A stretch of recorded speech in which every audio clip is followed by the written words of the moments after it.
ওকে, তো আজকে ফুল অফরোডিং, সামনে সূর্য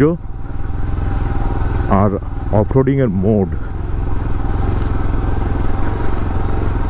রাস্তাঘাটগুলো একদম এবড়ো খেবড়ো। দেখা যাক রয়্যাল এনফিল্ড হিমালয়ান কীভাবে পারফর্ম করে। যে প্রপার গিয়ার অফরোডিং করার জন্য সেগুলো কিন্তু ইউজ করা নেই, তবু যেটুকু আছে সেটুকু দিয়েই অফরোডিংটা একবার টেস্ট করে নেওয়া উচিত। এই রাস্তাটা কিন্তু খুব একটা সেফ নয়। এখানে এক বাবাজি থাকেন,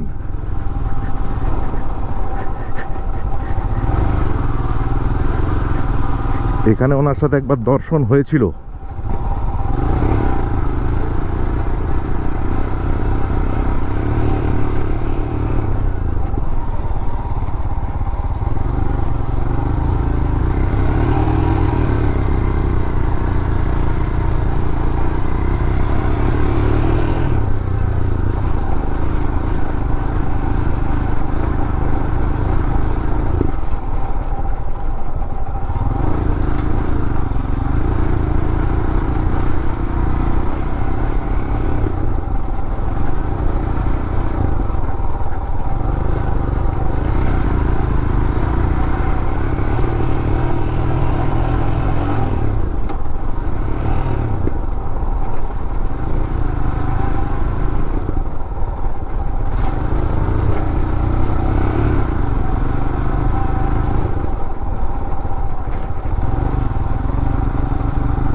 নাও যেখানে পৌঁছানোর পৌঁছে গেছি। তো ছোটো মতো অফরোডিংটা দেখতে পেলেন। এবার ভার্ডিক্ট। টেকনিক্যাল স্পেসিফিকেশনসে যাব না, ওগুলো অলরেডি আপনার জেনে থাকবেন।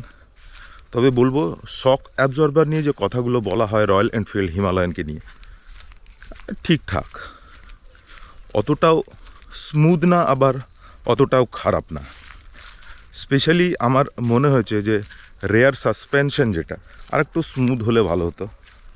যদিও এই বাইকটা এখন আর পাওয়া যায় না, তবে যদি আপনি সেকেন্ড হ্যান্ড নিতে চান এগুলো মাথায় রাখবেন। এই বাইকটার বুকিং এখন বন্ধ হয়ে গেছে। এর বাইরে আর কিছু বলবো না।